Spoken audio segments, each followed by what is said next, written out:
Real power is rarely decided where cameras are pointing, even though every morning the world wakes up to the same images of explosions, troops moving, and borders being redrawn, creating the impression that history is being decided in real time.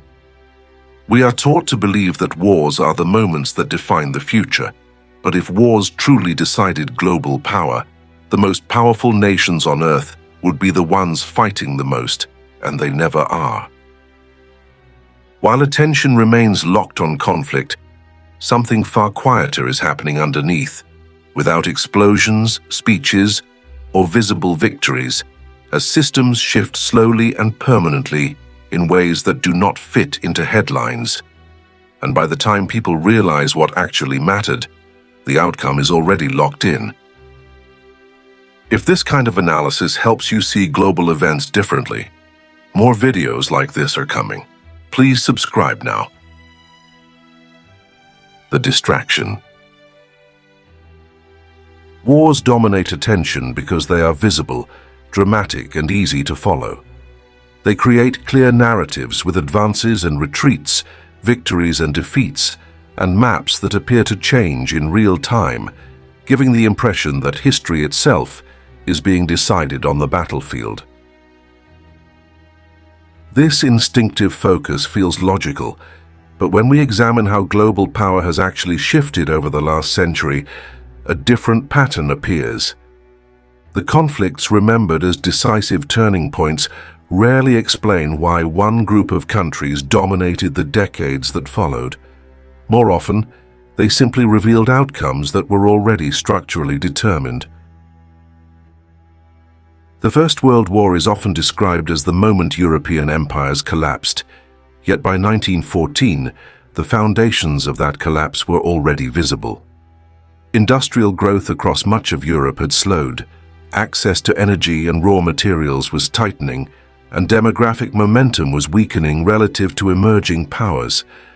At the same time, industrial production, agricultural output, and financial leverage were shifting away from the European continent. Before the war began, the United States had already become the world's largest industrial economy.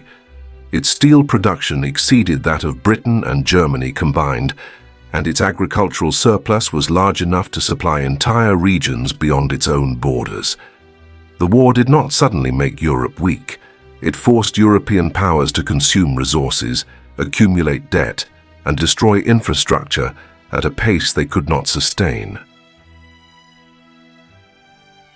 By the time the fighting ended, the shift had already occurred. Power moved toward countries that financed, supplied, and produced from a distance, rather than those that fought on their own soil. The battlefield did not create this outcome. It accelerated it. The Second World War followed the same logic, but more brutally.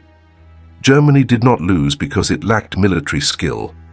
In the early years, German forces consistently outperformed their opponents tactically.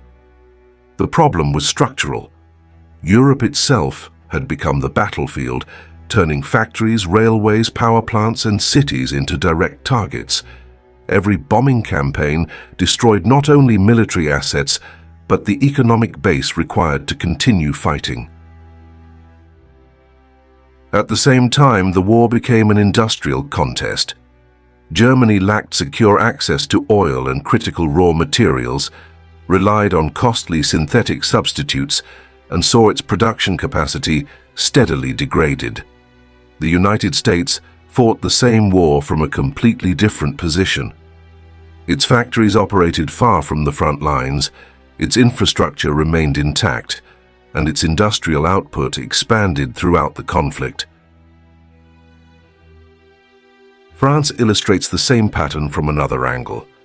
It was on the winning side of the war and regained its sovereignty, but victory did not restore structural power. Large parts of its infrastructure were destroyed, its economy was exhausted, and its recovery depended on external assistance. Winning the war ensured survival, not dominance.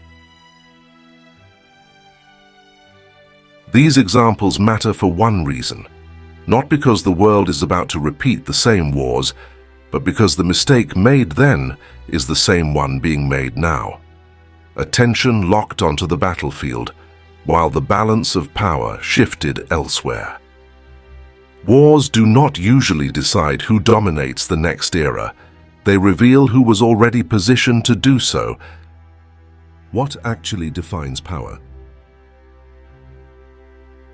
To understand how power really works, it is necessary to step away from war and look at what exists before it.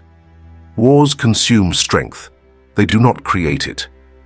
Every missile fired and every vehicle destroyed depends on systems that were built long before conflict begins.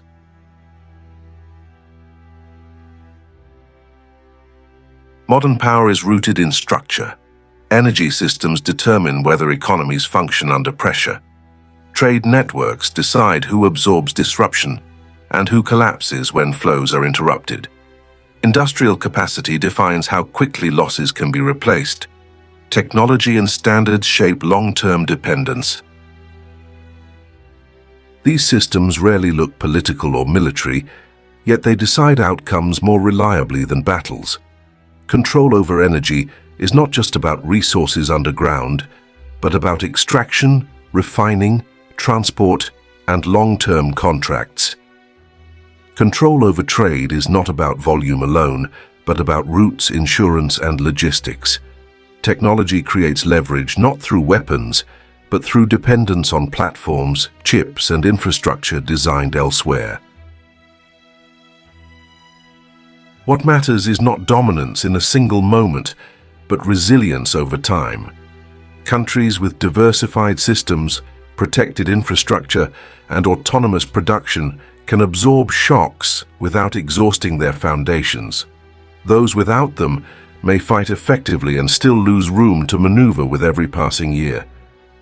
Wars expose these differences because they remove the margin for error. They do not create strength or weakness. They reveal it. Where the world is looking wrong today. The mistake of the 20th century is being repeated today, not in form but in logic. Attention is once again locked on visible conflict, while the systems that will define long-term power are shifting quietly elsewhere.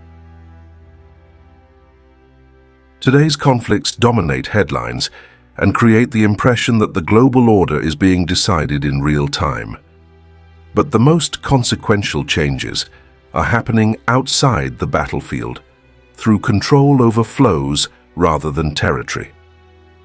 Energy flows, trade flows, data flows, and capital flows now determine who adapts to pressure and who steadily loses strategic flexibility. These shifts do not announce themselves. Infrastructure is built, supply chains are redesigned, technological ecosystems are locked in, and financial leverage is redistributed without dramatic moments. Because they lack spectacle, they receive far less attention than conflict, even though their effects last far longer. This is why global debates often feel disconnected from outcomes. Public focus stays fixed on what is loud and emotional, while structural decisions continue on timelines that rarely make headlines. The world is not wrong to care about war, but it is wrong to believe that war is where the future is being decided. Energy as the quiet battlefield.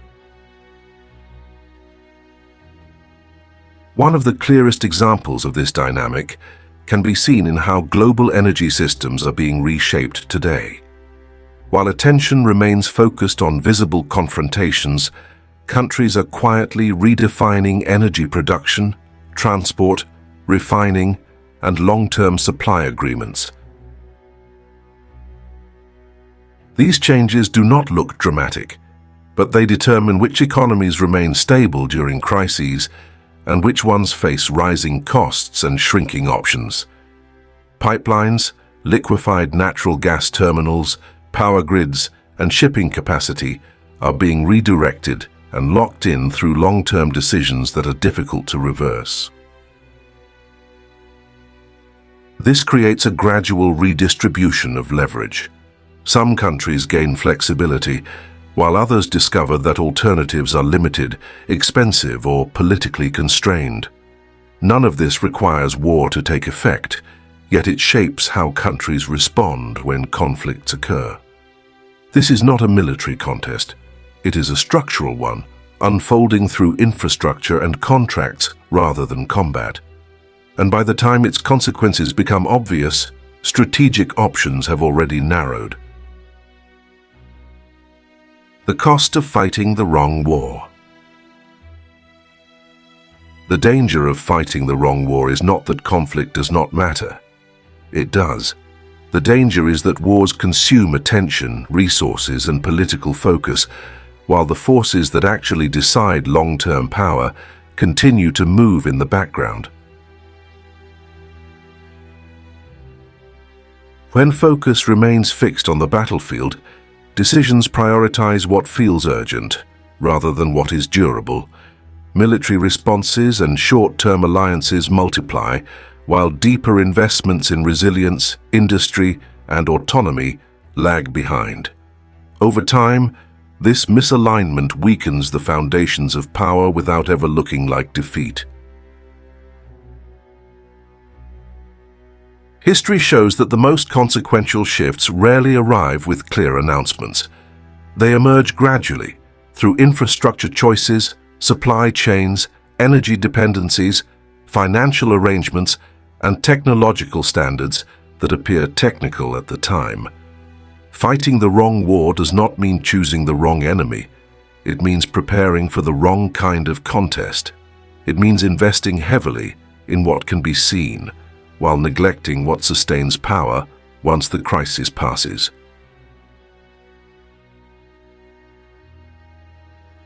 The countries that shape the future are not always the ones dominating headlines. They are the ones that emerge from periods of instability with intact systems, resilient economies, and control over the flows that modern societies depend on. If the world continues to treat visible conflict as the place where the future is decided, it will keep repeating the same strategic mistake. By the time the shift becomes obvious, the argument will no longer be about who won the war, but about who positioned themselves to win what came after. That is the real cost of fighting the wrong war.